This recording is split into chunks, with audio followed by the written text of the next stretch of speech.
Hey there and welcome to my channel. In this quick video, let's talk about using cordyceps as an adaptogen.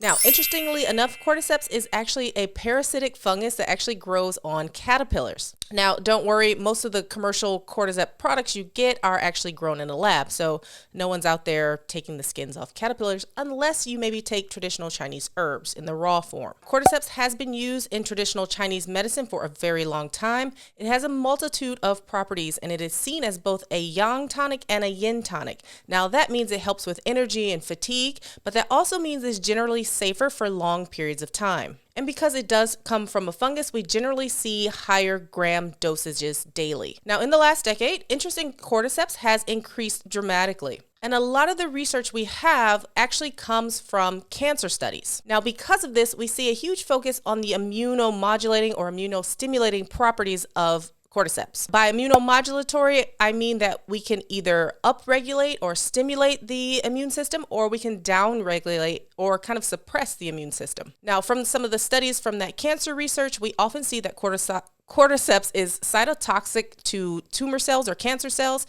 We see a decrease often in tumor size, and we also see an increase in the length of survivability. This is especially true in certain types of lung cancers, especially lung carcinoma. And again, this is mainly because that's where a lot of the research is. However, cordyceps does have a lot of bioavailable constituents, which lends it to playing that adaptogenic role. So like a lot of other adaptogens, it's anti-inflammatory, meaning that it helps to decrease pro-inflammatory cytokines.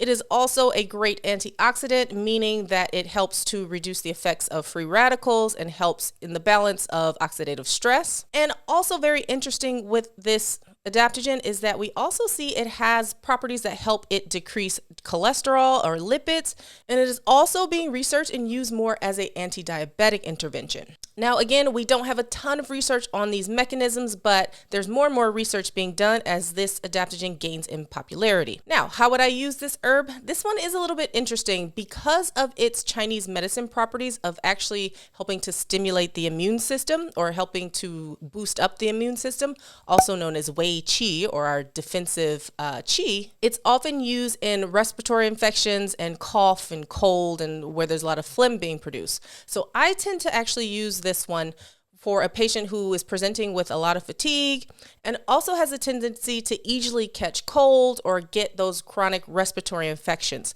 So I would tend to use that in those patients where they really get wiped out and they need a little boost to their immune system. And for those types of clients who are, typically run down under a lot of stress, I often will recommend this as something that they take daily, especially during the cold and flu season, or actually before the cold and flu season, to kind of build up that immune system and help with that fatigue. Of course, as always, you need to be addressing the gut health first so that you can actually absorb this type of herb. All right, I hope that this was helpful. If you have any experience with using cordyceps yourself, go ahead and leave me a comment down below. Let me know how you use it. If you learned something in this video, go ahead and give it a thumbs up because it does help other people find this information. And be sure to subscribe and click the notification bell so that you can know when I post a new video next week. All right, I'll see you in the next video.